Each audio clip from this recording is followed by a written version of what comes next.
What's up, internet? It's your boy Troy here. If you're new to the channel, you should consider subscribing. In this video, I'm going to give you my initial first impressions of WWE 2K Battlegrounds, which is on all gaming platforms, but this one I'll be talking about is specifically for the Nintendo Switch version. Let's get it! Alright, internet, so the first thing I want to talk about is the gameplay. So with the gameplay of the WWE 2K Battlegrounds for Nintendo Switch, I find the action to be pretty smooth about 90% of the time. You'll have moments where it does slow up if there's multiple things occurring, whether it's wrestlers spawning into a Royal Rumble match or another wrestler is copping one unique special move. You'll tend to see that slow up a little bit, or even sometimes it might freeze for a brief millisecond, but other than that, it's pretty smooth. The maximum amount of fighters in the game in terms of in the match at the same time is 4, so it's not so bad.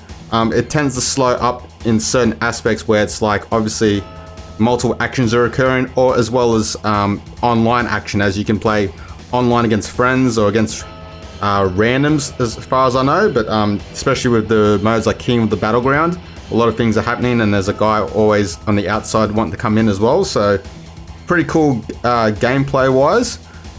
But yeah, expect some lag, expect some freezing, so that's what I've noticed as I've played about 10 hours of the game so far. And the main one-player mode for the game is the campaign mode, where you have to use one of the 7 allocated created wrestlers that are made for the game itself. You take them through a path that's called Battlegrounds, and the eventual goal is to, I believe, to get to WrestleMania and I guess win the title. I haven't finished the campaign mode yet. I've put in about maybe 5 hours into that specific mode. I've controlled 3 different unique characters so far. That was Billy Huggins, TJ Salazar, Bolo Reynolds, as well as another, I forget the women, but it's like a female tag team as well. It's a bit of a grind. There's also a fair bit of different unique matches you have to win to get through to the next step.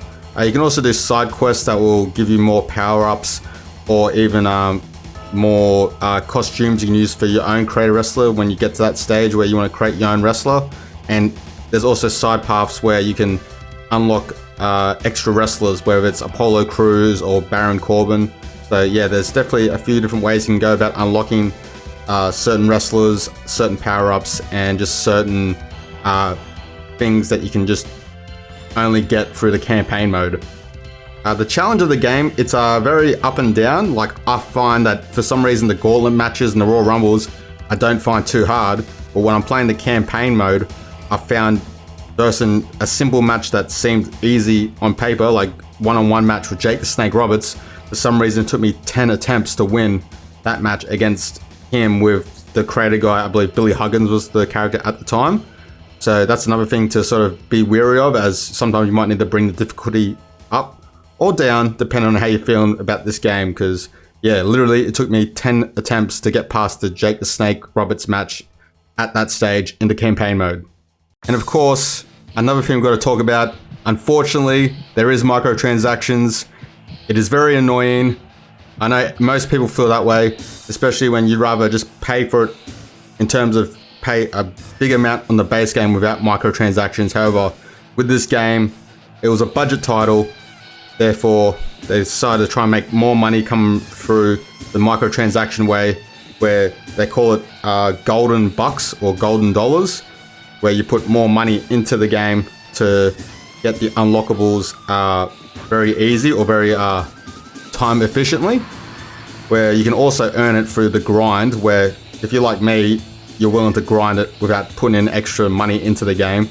So I will grind, get these thing called battle bucks, and that's another way to get the unlockables, such as wrestlers as well as their alternative attires. However, which is a very annoying thing, is you unlock a wrestler, say I unlock The Rock, I use these battle bucks. However, I need to also earn battle bucks to unlock his alternative attires, which sucks. I feel like you should be able to unlock the wrestler and get all the alternative attires for that wrestler. So it's a bit of a grind. I will be able to do it. Like, I'm gonna put in, I want to say maybe 100 hours into the game just to get all the unlockables.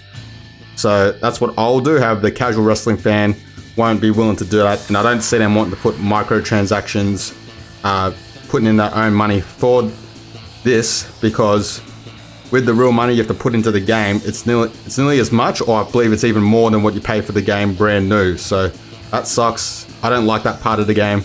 However, it is what it is. Alright guys, so that is my initial first impression of WWE 2K Battlegrounds. I've been playing it on Nintendo Switch. I've also bought a second copy for the Xbox One, so I'll give that a proper go as well, but you will get a review video from me eventually. I'm hoping for a few days from now, once I complete the campaign mode and put in a little bit more time into the game, to be able to tell you my exact thoughts and even my review score out of 100. So what do you think of WWE 2K Battlegrounds so far? Have you copped it? Do you like it?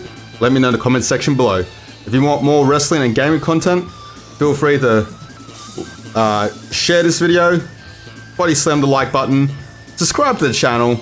Until the very next video guys, peace out.